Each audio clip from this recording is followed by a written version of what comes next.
Do të flasim për njërin prej zhvillimeve kryesore të ditës pra fjalët përmbyllëse dhe procesin gjyqësor në Hag, ku sot mbrojtja e Recep Selimit veç se ka përfunduar fjalën përmbyllëse, ndërkohë tani në orët e pasdites po vazhdon fjala përmbyllëse edhe në rastin e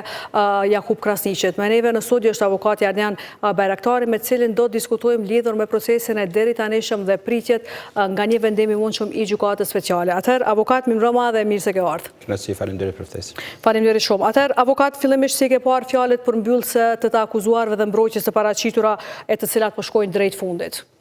Natyrisht, fjala përmbyllëse ose fjala përfundimtare është refleksioni e curisë së procesit gjyqësor dhe natyrisht sikurse gjatë gjithë ecurisë së këtij procesi kemi pa ndeshje ballafaqimit të palëve në procedurë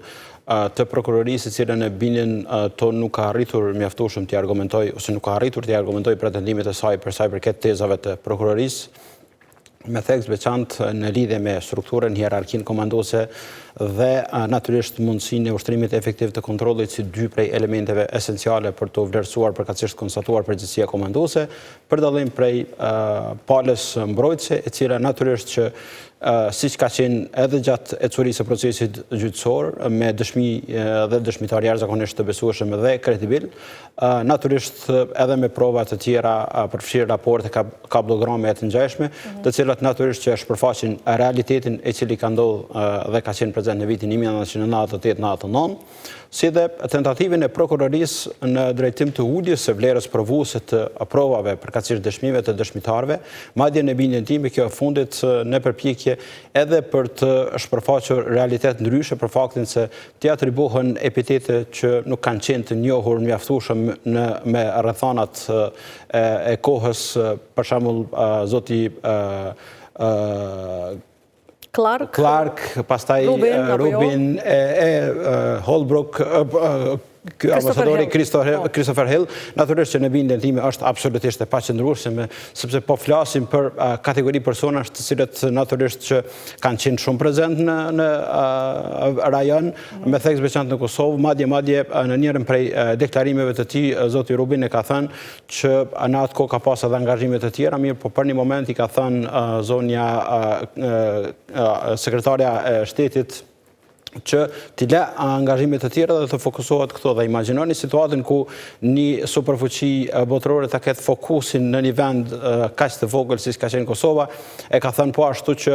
ka qenë e pamundur të kryhen aktivitete ose krime të cilat pretendon prokuria e administrata amerikane të mos jetë në dieni, sikundër që po flasim edhe për personat të tjerë në strukturat udhëheqëse, qoftë UNMIK-ut, qoftë në të KFOR-it pas luftë, të cilët natyrisht që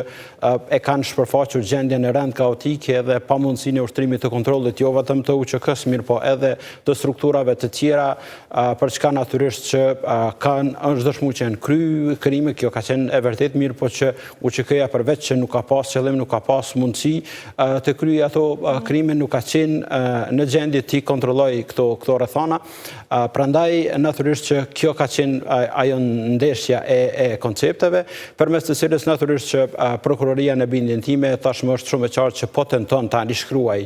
pjesën më të rëndësishme, pjesën më të lavdishme të historisë sonë përmes epiteteve, atributeve të cilat përpiqet t'i bëj këtyre personave të cilët siç dihet nuk akuzohen në kapacitete personale, mirë po si ish krerë të ushtrisë shtetimtare të Kosovës. Po, dhe avokat në proces gjyqësor, sa është e rëndësishme fjala përmbyllëse dhe pastaj kur nis shqyrtimi nga ana e gjykatës si provave dëshmive. A hyn këtu edhe shqyrtimi këtyre fjalëve përmbyllëse, mënyra se si janë elaboruar, si janë paraqitur fjalët nga palët, sa është e rëndësishme për një proces gjyqësor fjala përmbyllëse? Tentativa e palëve në procedurë, përkatësisht në fjalën përfundimtare, është në drejtim të bindjes së trupit gjykues në lidhje me pretendimet, si dhe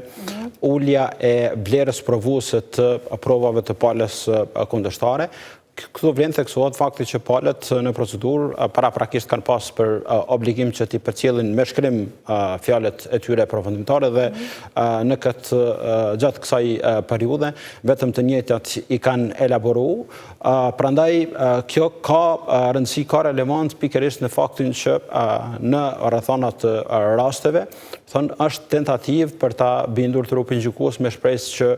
i njëti ti dëgjoj, sepse ne kemi pa shpërfaqje edhe të trupit gjykus ku ndoshta si rezultat ose i lodhjes ose i të ngjashme janë kohë ka pak mirë, po megjithatë shpresoj që vëmendjen së paku të tjerët ata kenë pasur mjaftueshëm edhe gjatë ballafaqimit të këtyre ditëve nga ana e palëve në procedurë. Po, dhe avokat, si e keni parë kërkesën e prokurorisë dhe elaborimi që ja ka bërë kërkesës së saj për burgime ka 45 vjet për Ceselin prej të akuzuarve në këtë rast e përmendi tha nuk po dënohet USHK-ja, po dënohen individ të saktuar dhe pati një elaborim të gjatë mbi këtë kërkesën. Si e keni parë për shkak se pa reagime të shumta në Kosovë për këtë kërkesë? E para të pretendohet që nuk po gjykohet USHK-ja për aq kohë sa këta persona akuzohen në kapacitete si shkretar të USHK-s, në bindjen time është në shpërputhje me vetë atë çka në fakt e kërkon prokuroria, për faktin se siç dihet këta akuzohen për strukturë komanduese, jo për veprime direkte që i kanë ndërmarrë gjatë vitit 1998-99. Ndërsa sa i përket çështjes së kërkesës për dënim, natyrisht që kjo është në shpërputhje me parimet bazë të drejtësisë penale, është një parim në drejtësinë penale lex mitjar që funksionon që prej se funksionon drejtësia penale sipas të cilit sipas këtij rregulli zbatohet ligji i cili ka qenë në fuqi në kohën e kryerjes së veprës penale, ndërsa ndryshimet e mëvonshme të ligjeve mund të zbatohen vetëm në rast se ato janë më të favorshme. Siç dihet në rrethonat e kohës, maksimumi i dënimit me burgim ka qenë 15 përkatësisht 20 vite, për çka natyrisht që është në kundërshtim me këto parime bazë, mirë po megjithatë përtej kësaj unë jam shumë i bindur dhe optimist që tezat e prokurorisë nuk kanë arritur me u argumentu. Dhe kjo është një narrativ të cilën e kemi pa nga ana e prokurorisë, e cila ka bërë jo pak shkelje, madje siç është thënë në vazhdimsi nga ana e avokatëve mbrojtës të akuzuarve, gjatë gjithë paraqitjes e me thekë veçantë fjalëve përfundimtare, kjo nuk ka arrit me përmbush edhe njërin prej detyrimeve jashtëzakonisht të rëndësishme që ka prokuroria çdo kohë përfshirë edhe këtë, marrjen e provave edhe përveç natyrisht fajsuese duhet i marrë në konsiderat edhe provat shfaqësuese, gjë e cila natyrisht që ka dështu ta përmbush edhe këtë detyrim, këtë standard i cili aplikohet në procedurë penale gjithandej. Po, dhe avokat, si qarohet kërkesa për 45 vjet burg? A është ndoshta një tentativ për të ambientuar pastaj opinionin që në rast se do të ketë një vendim, do të ishte më lehtë kur gjykata merr një vendim më të ulët pasi që po e konsideroni që nuk është zbatuar ligji ose nuk është zbatuar ligji më i favorshëm? Kam përshtypjen që kjo prokurori në disa raste për fatikesh ndoshta edhe gjykata mirë, po para se gjithë është prokuroria më shumë është për kujdes që nga hartimi i akt akuzës pastaj edhe gjatë ecurisë së procesit më shumë ka pas preokupim se si këto çështje do të plasohen në opinion se sa që është mundu mjaftueshëm të argumentoj para trupit gjykues pretendimet e saj dhe në këtë drejtim vlerësoj që një çështje të tillë e kemi pa edhe gjatë paraqitjes së fjalëve përfundimtare me thekë veçantë ato konfliktet që nuk po gjykohet USHK-ja mirë po individët, përfshirë edhe çështjen e kërkesës për dënim e cila natyrisht. Pra konsideroni si deklaratë më shumë politike këtë që nuk i shkon për shtatje thoni një prokurori të deklarohet në këtë formë. Absolutisht nuk përveç që nuk mbështetet në prova konkrete dhe të besueshme,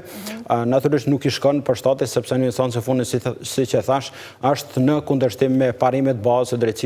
drejtësisë penale. Po, dhe avokat gjithashtu në fjalën e saj elaboruese prokurora përmendi punën e prokurorisë për dëshmitarët e mbrojtur, që ka arritur e quajtje përpjekjes të suksesshme të prokurorisë dëshmitarët e mbrojtur dhe mënyrën se si janë marrë dëshmitë e tyre. Konsideroni që ka pasur përpjekje shumë serioze për pengimin e dëshmitarëve në këtë proces, dëshmitarëve të mbrojtur?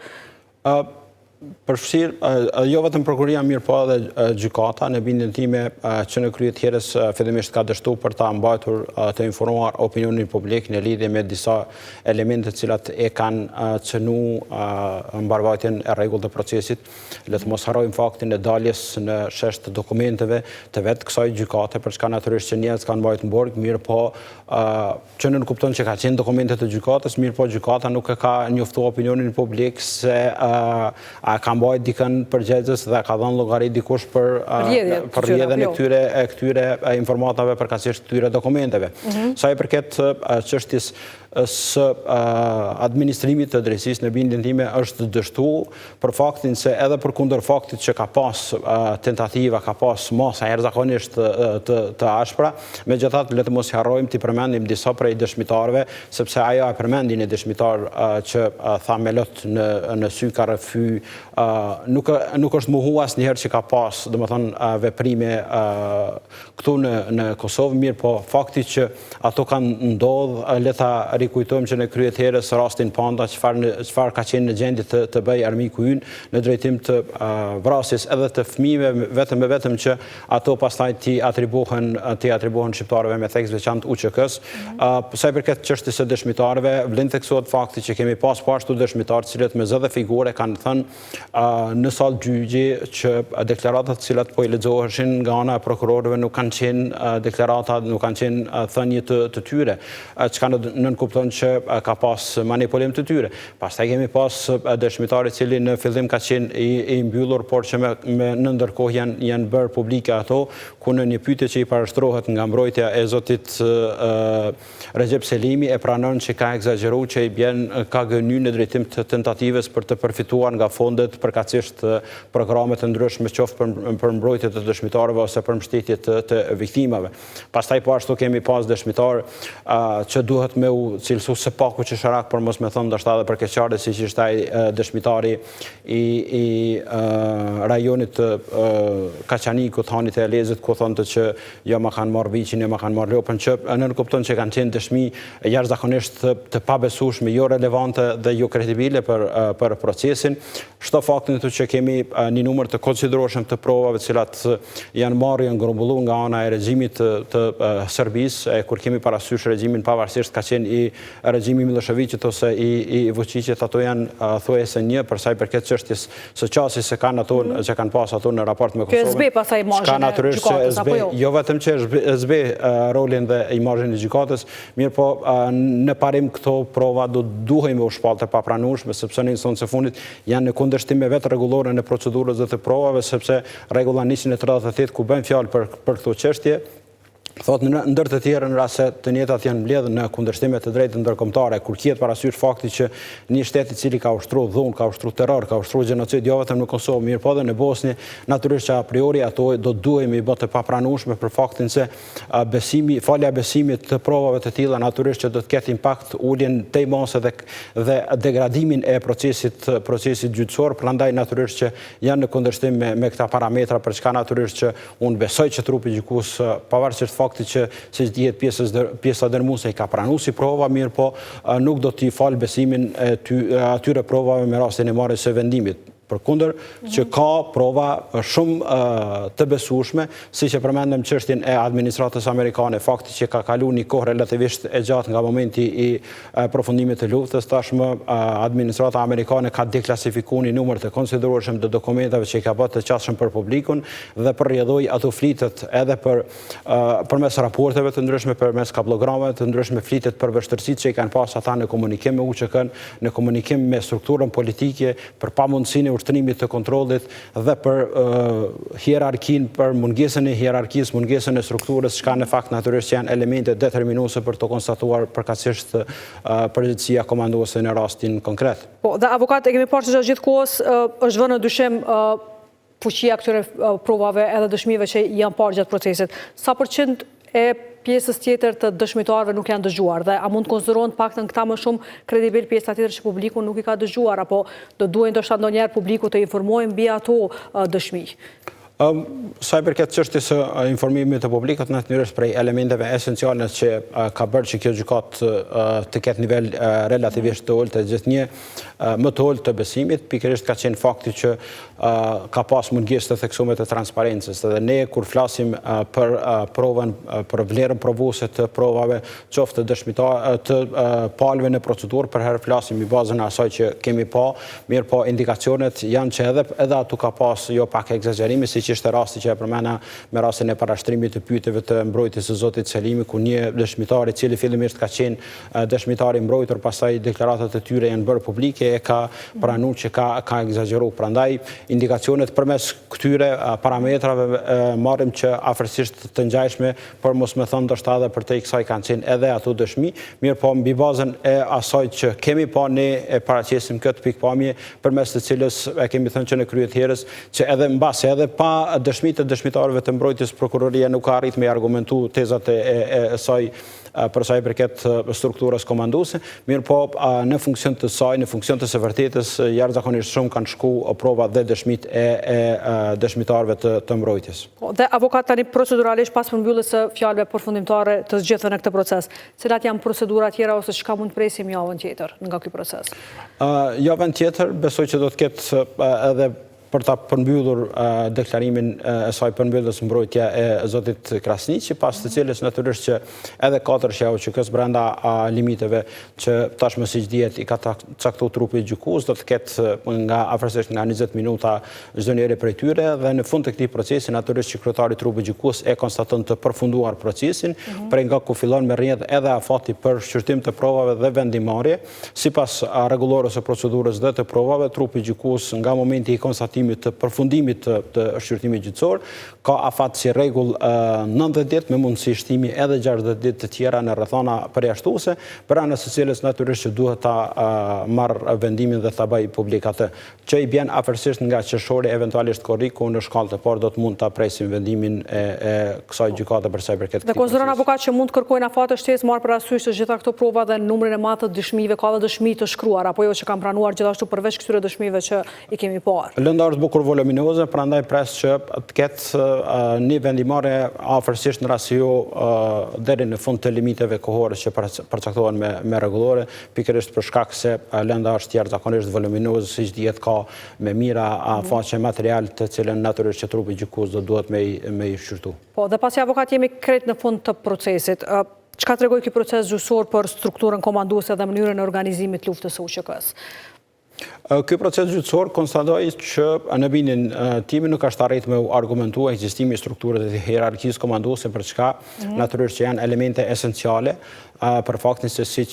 dihet nga konventat e Gjeneves e vitit 1949 për të konstatuar përkatësisht për të mbajtur përgjegjës dikush për strukturë dhe hierarki, pikërisht këto çështje ekzistojnë, po ashtu nuk është arrit me argumentu ekzistimi i qëllimit për të kryer aktivitete kriminale që të cilat i atribuon prokuroria, e aq më tepër mundësia ushtrimit efektiv të kontrollit që është njëri prej elementeve jashtëzakonisht të rëndësishme, dhe në funksion të kësaj natyrisht që në bindjen time kur thash që ka pas egzagerim ndonjëherë edhe çështje të pavartita, i referohemi edhe vet akt akuzës për faktin se njëta përmend në disa raste që thotë për shembull UÇK-ja ka ushtruar kontroll në mënyrë efektive në territorin e Kosovës, gjë që natyrisht që ka qenë e pamundur të ndodhë, për çka natyrisht edhe raportet edhe përfaqësuesit përkatësisht dëshmitarët e mbrojtjes e kanë argumentuar jashtëzakonisht qartë këtë gjë. Prandaj e them me bindje që ekzistimi i hierarkisë dhe zinxhirit të mirëfillt komandues, si dhe ushtrimi efektiv i kontrollit nuk kanë arrit me u argumentu, po ashtu edhe qëllimi në kryerjen e aktiviteteve për të cilat pretendon prokuroria si elemente esenciale për të konstatuar përgjegjësia komanduese. Po, dhe avokati kemi parë që mbrojtja e shumicës së gjithëve, sidomos rastin e thashit e tha që është kërkesë e paprecedent, është kërkesë për burgim të përjetshëm, pra do të ketë pasoja të mëdha për vetë të akuzuarit, por në anën tjetër avokati cili do të jetë pasoja për vendin në rast se do të kemi një vendim të gjykatës speciale për krime lufte ndaj shkretërve të shtabit përgjithshëm të UÇK-s. Cili është dëmi që do t'i bëhet vendi ose imazhi që do të krijohet për Kosovën pas një vendimi të tillë? Natyrisht dëmi do të jetë jashtëzakonisht i madh, sepse këtu nuk po flitet për individ, këtu po flitet për strukturë, për njerëz cilët e kanë udhëhequr me theks veçantë politike në luftën e UÇK-s, e cila natyrisht që në bindjen time e ka bërë diferencën. Prandaj natyrisht që dënimi eventual i tyre do ta kompromitonte, do ta zhvlerësonte luftën e ushtrisë lirimtare të Kosovës, edhe synimin e bindjen time i armiqve të vendit është edhe rishikimi mbase edhe i intervenimit të NATO-s, edhe mbase edhe delegjitimimi edhe i shpalljes së vet pavarësisë, por un jam megjithatë optimist që fundi i procesit do të rezultojë me vendim pafajësie sepse në instancën e fundit me aq sa kemi pa për herë po flasim do të ishte i vetmi epilog real i përfundimit të këtij procesi ndonse të stërgjatur dhe me shkelje jo të pakta në procedurë. Po, dhe avokat proceduralisht pasaj çka ndodh me lëndë të tjera, sidomos dhe i tha që ka për pengim të drejtësisë në rast se kemi një vendim të pafajësisë për këtë rast, për rastin më të madh speciale. Çka ndodh pasaj me ato lëndë tjera, apo duhet procedohet edhe me to gjykata? Natyrisht e para çështja për cilën pretendon prokuroria që zoti thotë që ka kryer veprën penale në referencë në 401 kodit penal, element esencial i kësaj vepre penale është ushtrimi i dhunës ose i kanose serioze, e cila natyrisht që është e pamundur një person i cili më tepër se 5 vite ndodhet në masën e parapërgimit është absolutisht e pamundur t'i atribuohen veprime të tilla. Për më tepër, ajo është procedurë shumë më thjeshtë dhe ka më pak edhe prova dhe materiale, kështu që me një seriozitet dhe për kushtim të gjykatës, lehtësisht mund të vije shumë më shpejt shqyrtimi dhe përfundimi i kësaj procedure, e cila siç dihet ka afërsisht fundi i këtij muaji do të fillojë në shqyrtim kjo çështje. Po, dhe avokat në Kosovë kemi parë gjithashtu në Shqipëri që janë miratuar 2 rezoluta ndaras në Kuvendin e Kosovës dhe Shqipërisë që japin mbështetje dhe kërkojnë drejtësi për këtë proces. Si është shenja, ka një efekt rezoluta e tillë ose cili është mesazhi që i jepet prapa këtyre rezolutave? A priori rezolutat para së gjithash shpërfaqin vullnetin politik në rastin konkret të zgjedhurve të popullit. Mirë që u bën, më në fund, ndonse janë jashtëzakonisht të vënduara me theks veçantë rezoluta miratuar në Kuvendin e Republikës së Kosovës në bindjen time është absolutisht shumë e vënduar, por megjithatë mirë që u miratua një rezolutë e tillë. Megjithatë kam përshtypjen që është refleksion edhe i vullnetit edhe i qasjes që vetë ka qytetarët, sepse ne jemi dëshmitar në vazhdimsi të rritjes së përkrahjes për qytetarët tanë dhe rritjes së besimit në pafajësinë e tyre, përkundër faktit që siç e thash është vonë, megjithatë unë do të dëshiroja që këtë rezolut ta mbështesin gjitha subjektet, gjitha partitë politike shqiptare, megjithatë disa u rezervuan, është çështje e tyre, mirë po kam përshtypjen që tentativa për ta futur edhe një pikë ishte e pa kuptim të paqëndrueshme, sepse askush nuk e ka ndalu as atëherë, as tash, as në të ardhmen, as të kalumen që të bëhen edhe rezoluta për ekskluzivisht për këtë çështje, mirë po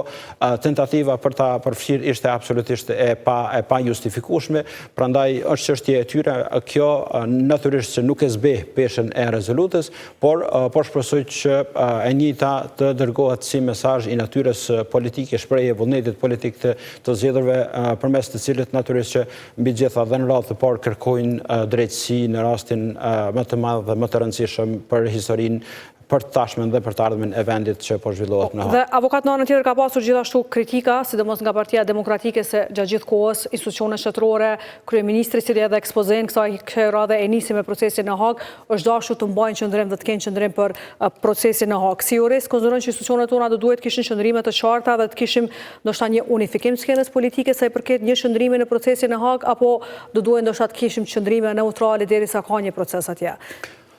Sikur të ishte ekskluzivisht vetëm proces ligjor dhe proces gjyqësor, atëherë natyrisht që do të mund të ishin të pranueshme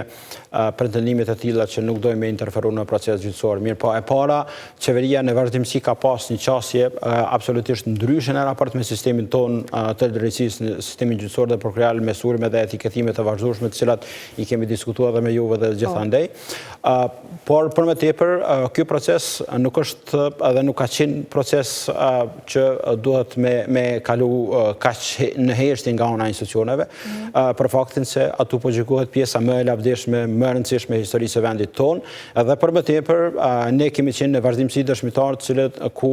institucionet tona me theks veçantë edhe qeveria, Ministria e Drejtësisë nuk ka arrit mjaftueshëm me i përmbushje dhe detyrimet ligjore për sa i përket çështjes me theks veçantë të mbrojtjes, sepse siç dihet, çështja e mbrojtjes përkatësisht sigurimi i mjeteve ka qenë detyrim ligjor, mirë po sigurimi i mbrojtjes sa sa më kualitative, ka qenë dhe vazhdon me qenë obligim edhe për te ligjoret për faktit se siç dihet këta nuk konsideroni që qeveria ishte pengesë në këtë pjesë. Nuk e ka përmbush në mënyrën më të mirë të mundshme detyrimin ligjor për sa i përket këtij procesi, bazuar në rëndësinë dhe ndjeshmërinë që ka ky proces, sepse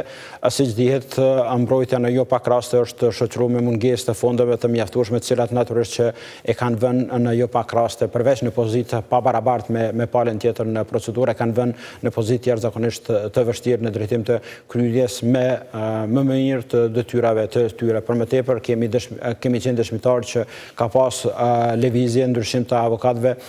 të cilat natyrisht që ndër të tjera kanë qenë edhe për aspekte materiale, për çka natyrisht që është një dështim i institucioneve të vendit për ta trajtuar këtë çështje në raport me ndjeshmërinë dhe rëndësinë që ka pas. Dhe kur jemi te qeveria dhe Ministria e Drejtësisë, e shihni si problematike zgjedhjen e Donika Gërvallës në krye të kësaj ministrie, marr parasysh qëndrimet e saj për procesin në Hag dhe pastaj edhe këto probleme që i përmendet në vazhdimsi, apo thjesht procesi në Hag është drejt fundit dhe më nuk mund të ketë një problem në këtë fushë? Procesi në Hag është drejt fundit, por shpresoj që të jetë pozitiv. Natyrisht që bazuar që në çastin që ka pas zonën e fjalë, besoj që ndër të tjera ka qenë një mesazh jo i duhur i qeverisë, sepse ka pas edhe ka persona tjerë më kompetent për ta ushtruar këtë detyrë. Shto faktin këtu që e njëjta nuk është që ka kryer ndonjë detyrë e cila mund të mburret në pozicionin paraprak, në bindjen time një gjë është në shpërfutje. Mandatën e saj nuk ishte në nivelin më të mirë? Po, kam përshtypjen që diplomacia nuk ishte në nivelin më të mirë të mundshëm, dhe për më tepër, të thuhet që drejtësia do të vazhdojë me qenë prioritet dhe të vendoset një person i cili nuk është që ka bërë një performancë të mirë, natyrisht që janë në shpërputhje në era me tjetrën, mirë po megjithatë mbetet të shihet. Ajo çka në fakt mu ndonjëherë në raport me institucione me tek veçantë qeverinë më shqetëson në mos konsiderueshëm është çështja e kompetencës së personave të cilët natyrisht që jo vetëm ministra, mirë po edhe stafi e cila në vazhdimsi i ka karakterizuar qeveritë tona, mungesa e theksuar e kuadrit të cilit natyrisht që janë në gjendje që ato që i premtojnë para qytetarëve të qojnë përpara. Mater avokat, faleminderit që ishte sot me ne. Graci, faleminderit dhe juve. Faleminderit shumë.